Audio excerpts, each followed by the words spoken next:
Another beautiful day at Amelia Island. Absolutely perfecto. It's a great day to be inside having meetings.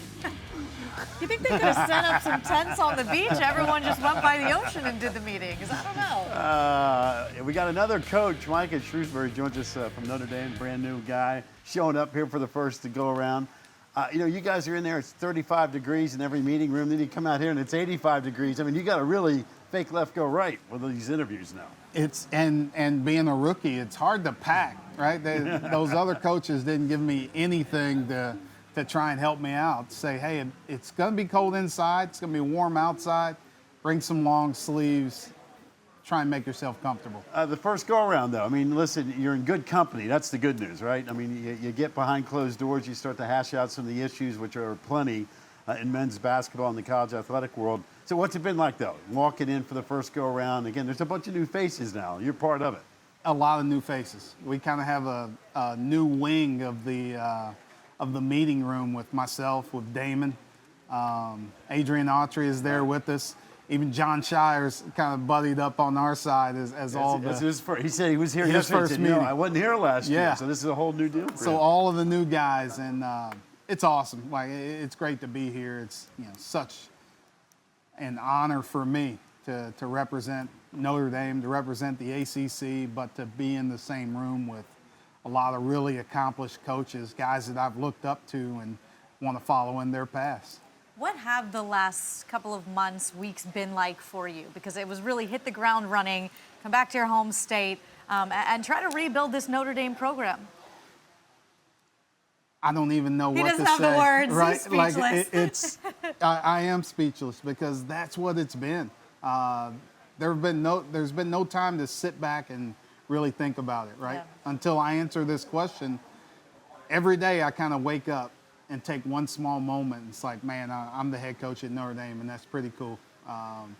But there's no time to relax because we've hit the ground running, trying to build our roster, trying to get our staff taken care of and getting everybody on board, and finding out what we need to do to get this thing rolling in the right direction. In figuring out the players that you want in South Bend, what is it you're keying in on, whether it be in the transfer portal, high schoolers, or even we talk a ton about re-recruiting the players who are already on the roster there? I think the biggest thing for me is fit. Right? You have to find fits at every school that you're at, and finding a fit for Notre Dame, finding a fit for people that can play for me, I think is a big deal. So you can find guys that want to get a great education, and you'll get that at Notre Dame. But finding guys that want to be great basketball players as well, and doing both, finding that mix of both, people that are going to have a lot of success at our university. Unfortunately, I don't think Jordan Cornette has any eligibility left, but I'm sure he would love to play for you in this go-around. He says he does. I'm not sure that's a good thing or a bad thing. I don't know if his knees are still good. I doubt they are. But. Coach, I'm curious. One of the things we've heard all week from a men's basketball perspective is, ironically, branding. I mean, you'd think ACC basketball, the tradition, the history, but yet in the last couple of years, only a handful of teams have gotten bids. You come from Penn State, from the Big Ten, a conference that has been loaded in terms of bids and so forth. When you hear the conversations this week regarding the ACC branding, how can we do a better job to get more teams in the dance? What do you gather from your experience in the Big Ten to say, hey, listen, here's something we did in our league over here. Now maybe we can incorporate that in the ACC. I think one of the things that we talked about was, our success and getting our story out there earlier within the season. So really pumping what we're doing at the end of the season, right? Everybody really focuses on the beginning part of March, but nobody's talking about Miami at the end of March, right? Duke and North Carolina being in the Final Four of the season before that. Like, we need to talk about that and our teams and that success that they're having.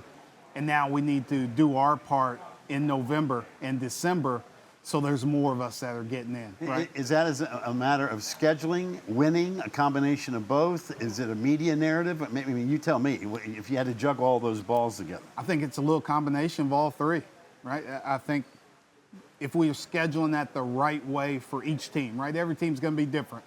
My team at Notre Dame might be different than how John Shire is going to schedule. Right. So we have to schedule the right way.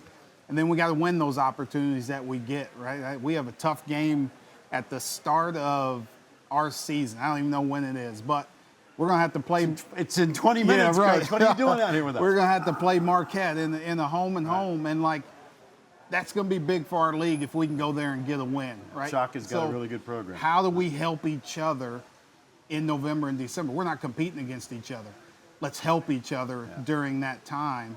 And now let's get the narrative going our way, the way that we want to, and really continue to pump our league. Yeah, I think it's a really important point, and I'm sure that was a hot and heavy conversation amongst everybody this week. It has been.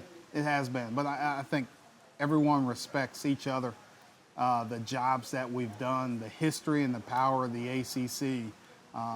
So, you know, Leonard Hamilton said it best. We don't want to be a punching bag anymore, right? We want to strike first. We want to hit first.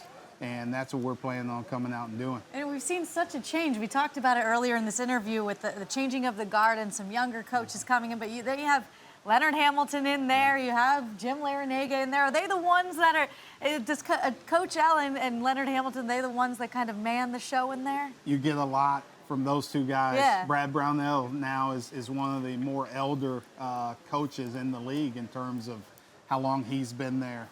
Coach Bennett now. So you have some coaches, some expertise that you can lean on, and especially good for us younger coaches that are new in the league that maybe we can bring some ideas to help and try and follow up what they're saying. So we're one strong unit. From a personnel standpoint, how do you think this team will play? What's the vision for year one? It could change, I'm sure it will. But coming out of the gate, what do you think it'll look like? You know, we adjust to our personnel. I think one of the biggest things. I spent 6 years in the NBA, and if you ever watched my teams play, we play like an NBA style. So we're going to do that offensively. We're going to play 5 out. There's going to be a lot of read and react basketball. We're going to shoot a boatload of threes. I don't know what the ACC record is for threes in the season, but we're going to try and challenge it once we get all of our personnel the right way. So we're going to do that. But at the end of the day, like, I'm also a defensive guy first. So I think Notre Dame basketball, you're going to see us become a little bit tougher, a little bit more gritty, a little bit harder to score on the defensive end. Damon Stoudemire is someone we're going to be talking to as well on the show today. And you mentioned the NBA background. Obviously, he's coming from the Celtics as well to the ACC, to the collegiate ranks. How does that background, because a big topic this week too is NIL and transfer portal, how does that background apply to the state of college basketball today for you as a head coach? Yeah, I really have to use some of that to, a lot of it, the coaching part, right? Like, kids, every kid that we're talking to, that we're recruiting, they all want to get to that level. Right. They all want to be there. So using our expertise of what we did there, you know, Damon's a much more accomplished player and coach as well. But, you know, my time, we had some pretty good players also that I was able to coach in Boston. But also, like, taking that time as like a GM, things I learned from Danny Ainge and Brad Stevens, and that becomes more of what we're doing now with the transfer portal, with NIL. You know, you're really a GM of these programs more than the head coach. That's helpful. I'll tell you what you better watch out for, though. Neil Ivey's team, because I think they're going to the Final Four.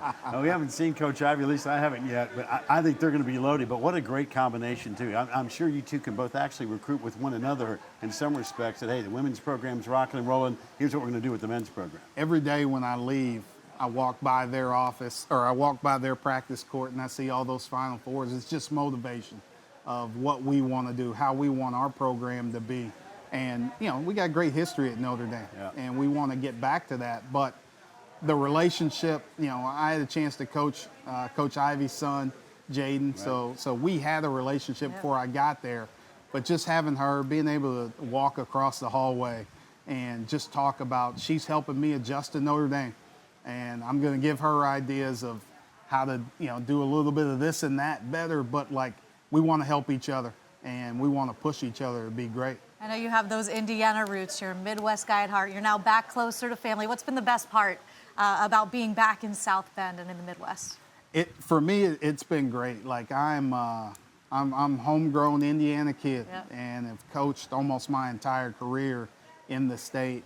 So seeing some familiar faces as we I coached 2 years in South Bend, which has, you know, been great, you know, at a really small program there. So now just driving down the street and seeing that place, and now thinking to myself that I'm coaching at Notre Dame, which I used to drive by every single day to cool. get home 15 years ago. How about that? That's a cool story, isn't it? You've come full circle, and now you're just starting. Full circle, just starting, but I'm looking forward to, being here for a really long time. Well, we look forward to many more interviews with you. Again, welcome to the ACC and to Notre Dame and all that good stuff, and wish you the best. And again, after watching your Penn State teams, if that's what you're bringing to the table, and I have no reason to think it's what it's going to be, I think you guys are going to be a fun team to watch. Yeah. Thank you. Thank you, guys. You got it, man. Coach, we appreciate it. Thanks, Coach.